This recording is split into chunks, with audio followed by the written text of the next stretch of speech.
नीलाम्बुजश्यामलकोमलाङ्गं सीताशमारोपितवामभागं पाणौ महासायकचारुचापं नमामि रामं रघुवंशनाथं नमामि रामं रघुवंशनाथम्।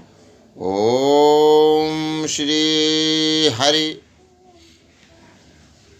प्रिय भक्तजनों, हम रामचरितमानस का पाठ क्यों करते हैं और क्यों किया जाए?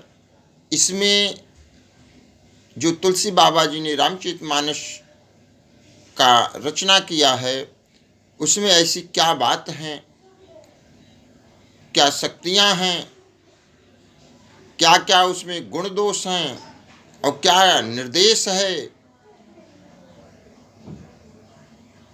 वह सब जानने के लिए, समझने के लिए और यह पाठ क्यों किया जाए, सर्वप्रथम यह पाठ क्यों किया जाए, उसके लिए हम आज आप सबको बताते हैं कि रामचरितमानस का श्रवण क्यों करें।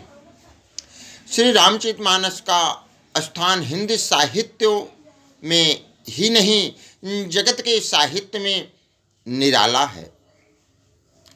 इसके जोड़ का ऐसा ही सर्वांग सुंदर उत्तम काव्य के लक्षणों से युक्त साहित्य के सभी रसों का आस्वादन कराने वाला, काव्य कला की दृष्टि से भी सर्वोच्च कोटि का तथा आदर्श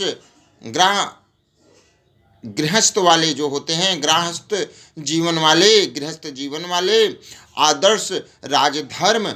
अब यहाँ पे आप सबको हम बताने जा रहे हैं कि क्या क्या क्यों किया जाता है, क्योंकि आदर्श गृहस्थ जीवन वाले, आदर्श राजधर्म वाले, आदर्श पारिवारिक जीवन वाले, आदर्श पति व्रत धर्म वाले, आदर्श भ्रातृ धर्म के साथ साथ सर्वोच्च भक्ति, ज्ञान, त्याग, वैराग्य तथा सदाचार की शिक्षा देने वाला, स्त्री, पुरुष, बालक, वृद्ध और युवाओं, जो युवा लोग हैं, सबके लिए समान उपयोगी एवं सर्वोपरि सगुण साकार भगवान की आदर्श मानव लीला तथा उनके गुण प्रभाव, रहस्य तथा प्रेम के घन तत्व को अत्यंत सरल,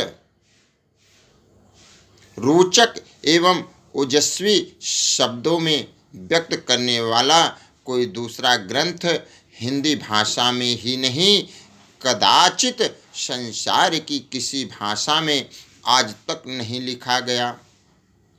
यही कारण है कि जितने चाव से गरीब, अमीर, शिक्षित, अशिक्षित, गृहस्थ, सन्यासी, स्त्री, पुरुष, बालक, वृद्ध, सभी श्रेणी के लोग इस ग्रंथ रत्न को पढ़ते हैं, उतने चाव से और किसी ग्रंथ को नहीं पढ़ते। तथा भक्ति, ज्ञान, नीति, सदाचार का जितना प्रचार जनता जगत में इस ग्रंथ से हुआ है, उतना कदाचित और किसी ग्रंथ से ही नहीं हुआ है।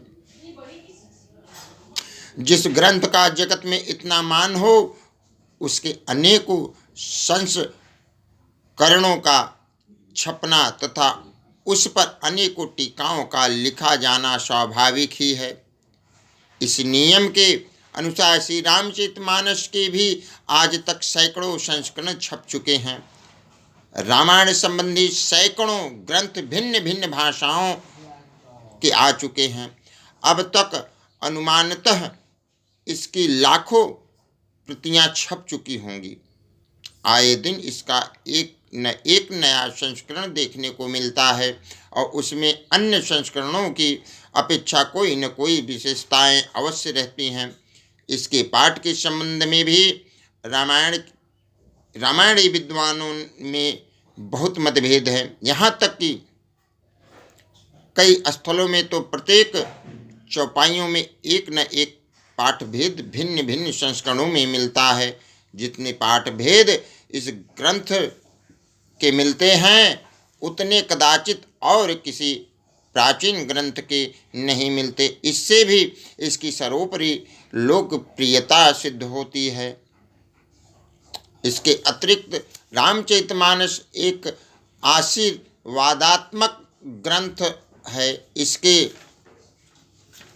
रामचरितमानस को एक ग्रंथ, आशीर्वाद ग्रंथ के रूप में माना गया है।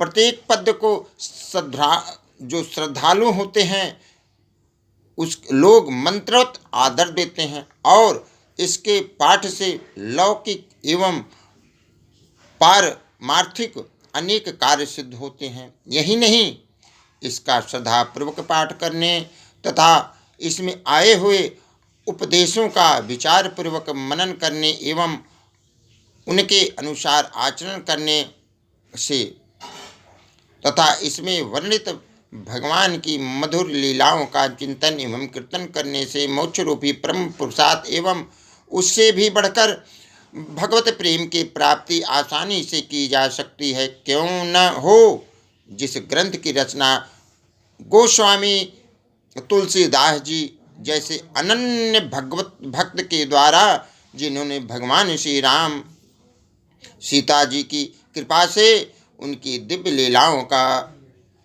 प्रत्यक्ष अनुभव करके यथार्थ रूप से वर्णन किया है। साक्षात भगवान श्री गौरी शंकर जी की आज्ञा से हुई तथा जिस पर उनकी भावना से सत्यम शिवम सुंदरम लिखकर अपने हाथ से सही साक्षी होने का प्रमाण दिया, उसका इस प्रकार का अलौकिक प्रभाव कोई आश्चर्य की बात नहीं।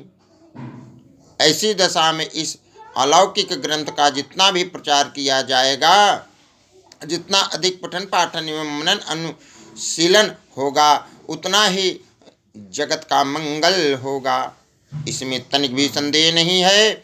वर्तमान समय में तो जब सर्वत्र हाहाकार मचा हुआ है, सारा संसार दुख एवं अशांति की भीषण ज्वाला से जल रहा है, जगत के कोने कोने में मार काट मची हुई है और प्रतिदिन हजारों मनुष्यों का संहार हो रहा है। करोड़ों अरबों की संपत्ति एक दूसरे के विनाश के लिए खर्च की जा रही है। विज्ञान की सारी शक्तियां पृथ्वी को शमशान के रूप में परिणत करने में लगी हुई है। संसार के बड़े से बड़े मस्तिष्क संहार के नए नए साधनों को ढूंढ निकालने में व्यस्त हैं। जो बड़े से बड़े ज्ञानी मस्तिष्कवादी, जो जिनको कहा जाता है ज्ञान रूप वाले, संसार के नए नए संसाधनों को ढूंढ निकालने में व्यस्त हैं। और क्यों? सिर्फ विनाश के लिए ढूंढ रहे हैं, सुख के लिए। तुलसी बाबा जैसे नहीं कि सभी की शांति सुख समृद्धि के लिए ढूंढे, वो विनाश के लिए ढूंढे। जगत में सुख शांति एवं प्रेम का प्रसार करने तथा भगवत कृपा का जीवन अनुभव करने के लिए रामचरितमानस का पाठ एवं अनुशीलन परम आवश्यक है। इसी दृष्टि से अगर आप सभी इस संस्करण में दोहे चौपाई अर्थ अगर आप सभी इसका अनुभव करेंगे तो भगवान आपके ऊपर जरूर कृपा करेगा।